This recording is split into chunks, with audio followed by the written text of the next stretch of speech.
बिस्मिल्लाहिर्रहमानिर्रहीम। अस्सलाम वालेकुम एवरीवन, मैं हूं आपका मेज़बान मोहम्मद उसामा खालिद। उम्मीद करता हूं कि आप सब खैरियत से होंगे।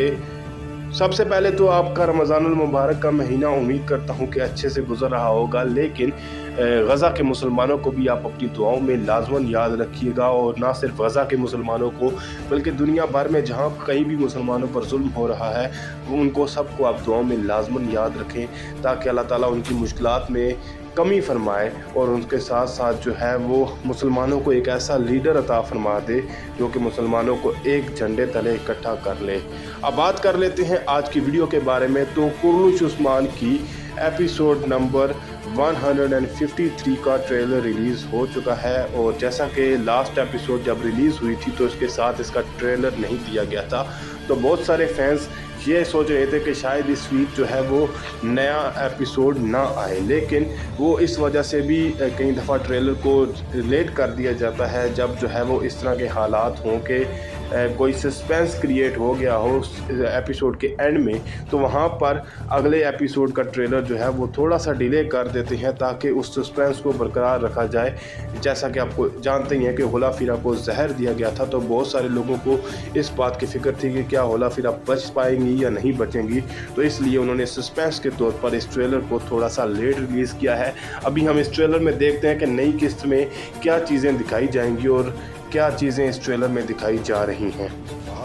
Bizlere zaferi müjdeler. Şimdi de Nevruz'la Ramazan birlendi.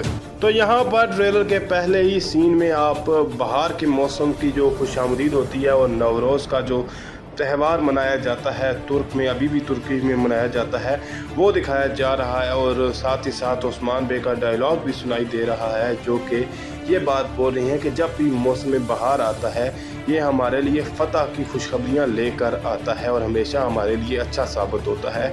अब जो है वो रमज़ान और नवरोज़ जो है वो दोनों ही आपस में मिल चुके हैं, यानी कि मौसम बहार भी उन्हीं दिनों में आया है जब रमज़ान स्टार्ट हो रहा है। तो देखते हैं कि इसके आगे वो क्या बात करते हैं। İnşallah onu da odamızda idrak edeceğiz. Haydır Allah! Haktır Allah! Haydır Allah! Haktır Allah! Usman वे अपनी बात को जारी रखते हुए ये बात बोल रहे हैं कि अब हम ये भी देखेंगे कि ये जो मौसम बहार और रमज़ानुल मुबारक साथ ही शुरू हुआ है, तो देखते हैं कि इसकी वजह से क्या असरात होते हैं और इसको हम समझेंगे।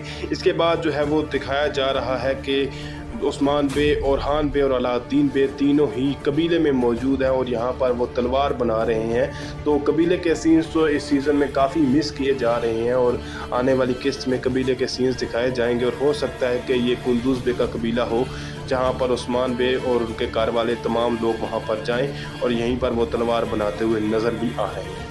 Böylesi sevdadan caymak nicesinin kavuşmasından daha büyüktür. अब बात कर लेते हैं होला फिरा के बारे में, जिनके बारे में काफ़ी ज़्यादा सस्पेंस था कि क्या वो बच पाएंगी या नहीं, क्योंकि महमूद बुज़दाक पे बिल्कुल भी भरोसा नहीं रखा जा सकता। वो अपने हिसाब से सीरीज़ में कुछ भी कहीं पे भी कोई चीज़ ऐड या रिमूव कर सकते हैं। और यहाँ पर बाला खातून जो है वो होला फिरा से ही बात कर रही हैं और उनको कह रही हैं कि अपनी मोहब्बत से ऐसे पीछे हट जाना, मतलब वो अपनी मोहब्बत की इस तरह से कुर्बानी दे देना, वो उन लोगों से ज़्यादा बेहतर है जो आपस में मोहब्बत में मिल जाते हैं, उनसे काफ़ी ज़्यादा बेहतर है। और होला फिरा की कुर्बानी वाकई में ही बहुत ज़्यादा बड़ी है। तो देखते हैं कि इसके आगे क्या दिखाया जा रहा है। Benim imtihanım da sensin. अब यहाँ पर एक तरफ तो देखा जा सकता है कि ओरहान बे जो है वो फ्रैंक सिपाहियों पर हमला कर रहे हैं जिनके खिलाफ उस्मान बे जाल बिछाएंगे।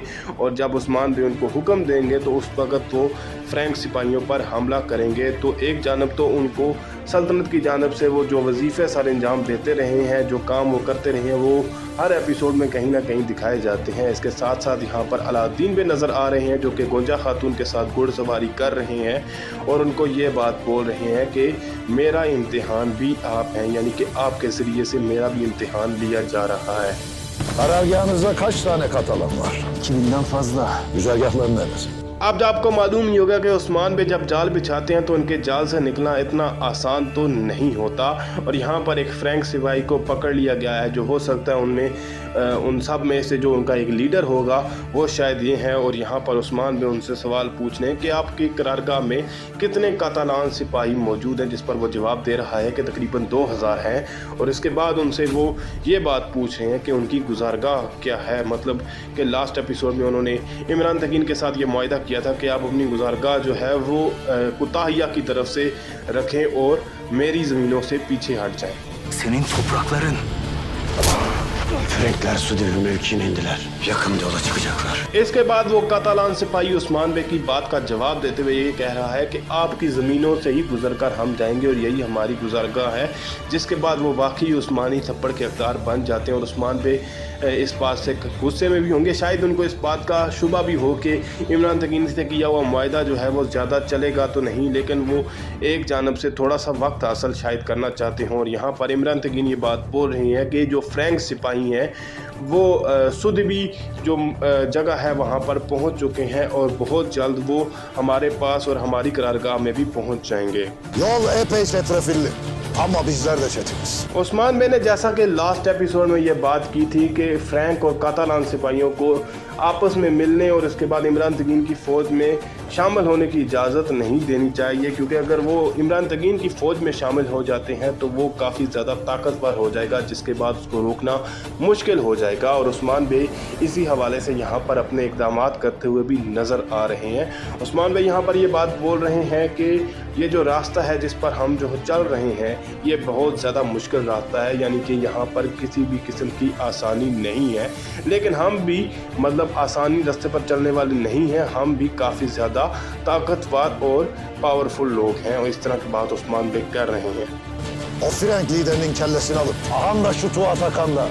इसके बाद उस्मान भी अपनी बात को जारी रखते हुए ये बात बोल रहे हैं कि ये जो फ्रैंक लीडर आ रहा है, जो कातालान सिपाहियों का लीडर है, उसका सर हम यहीं इसी जगह पर हासिल करेंगे। और यहाँ पर वो जगह भी दिखाई जा रही है जहाँ पर उस्मान बे जाल बिछाएंगे और उस्मान बे अपना इक़दाम करेंगे। और लास्ट एपिसोड के हवाले से कुछ जो फैंस हैं उनकी शिकायत थी कि जंग के सीन कम दिखाई जा रहे हैं, हालांकि जंग के मामलात जो हैं वो काफ़ी दिखाए जाते हैं। कई दफ़ा इमरान तकीन और उस्मान बे सामने आते हैं लेकिन उस तरह से जंग नहीं हो रही।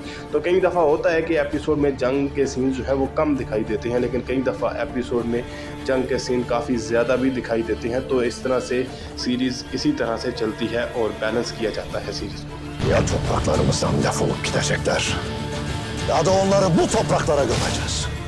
इस ट्रेलर के एंड में उस्मान बे ये बात बोल रहे हैं कि या तो वो इन ज़मीनों से भागकर दफ़ा हो जाएंगे, यानी कि जब हम उनसे लड़ेंगे तो कई दफ़ा ऐसा होता है कि कई सिपाही वहाँ से मैदान जंग से भाग जाते हैं। तो उस्मान बे उसी हवाले से बात कर रहे हैं कि या तो ये लोग जो हैं ये हमारी ज़मीनों को छोड़कर दफ़ा हो जाएंगे यहाँ से, तो या फिर दूसरा हाल ये है कि हम इन तमाम लोगों को इन ज़मीनों में ही दफन कर देंगे। तो देखते हैं कि आने वाली किस्त में किस तरह के जंग के सीन दिखाई जाते हैं और उस्मान बे किस तरह से फ्रैंक और कातालान सिपाहियों को इमरान तकीन की फ़ौज में दाखिल होने से रोकते हैं। ये तमाम चीज़ें देखने वाली होंगी और इसके साथ साथ और भी काफ़ी ज़्यादा चीज़ें होंगी जो नेक्स्ट एपिसोड में देखने के काबिल होंगी। और इसका वेट भी किया जा रहा है, ख़ास तौर पे होला फिरा के हवाले से, अलाउद्दीन और गोंजा खातून के हवाले से। तो देखते हैं कि क्या होता है। अगर आपको वीडियो अच्छी लगी तो वीडियो को लाइक लाजमी करिएगा, चैनल को सब्सक्राइब करें और बेल आइकन को प्रेस करें ताकि आपको आने वाली तमाम नई वीडियोस की अपडेट्स मिलती रहें। मिलते हैं बहुत जल्द नई वीडियोस के साथ, नई अपडेट्स के साथ। इजाज़त दीजिए, अल्लाह हाफिज़।